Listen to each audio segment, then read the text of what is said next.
আসসালামু আলাইকুম এভরিওয়ান, আমি বাঙালি বধূগণ নিয়ে চলে আসলাম আবার একটি ভিডিও। আজকে রান্না করব গরুর মাংস। প্রথমে প্রেসার কুকারে গরুর মাংস দিয়ে দিব।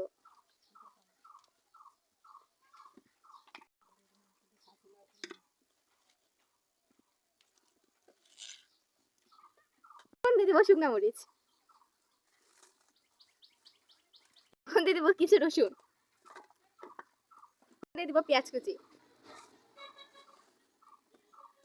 দিয়ে দিব গরম মশলা। প্রথমে কিছু সাদা ফল দিয়ে দিব, কিছু দারচিনি দিয়ে দিব, এখন কিছু গোটা জিরা দিয়ে দিব, কিছু তেজপাতা দিয়ে দিব, ঝাল লবণ পরিমাণ মতো, ঝাল পরিমাণ মতো, লবণ পরিমাণ মতো, হলুদ দিয়ে দিব, আর পরিমাণ মতো জিরার গুঁড়া দিয়ে দিব। এখন দিয়ে দিব পরিমাণ মতো সরিষার তেল। তেল দেওয়ার পরে মাংসটা ভালোভাবে মেখে নিব। দিয়ে দিব পরিমাণ মতো পানি।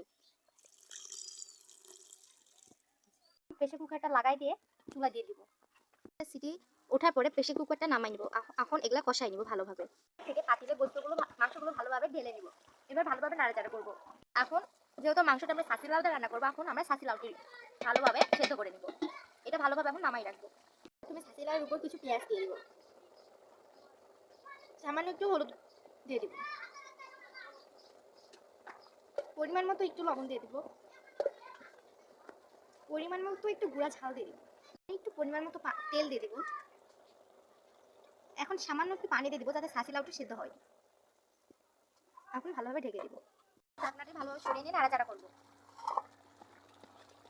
তরকারিটি নামাই নিচ্ছি। এখন এই কদুটি ভালোভাবে তেলানি করব।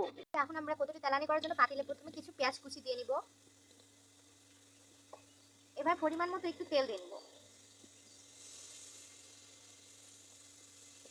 এখন ভালোভাবে নাড়াচাড়া করব।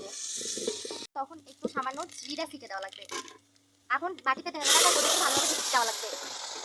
পাতিলে ঢেলে দেওয়ার পরে রান্না করে রাখা মাংসগুলো ঢেলে দেওয়া লাগবে। মাংসগুলো দিয়ে দেওয়া হলে ভালোভাবে নেড়ে চেড়ে নেওয়া লাগবে।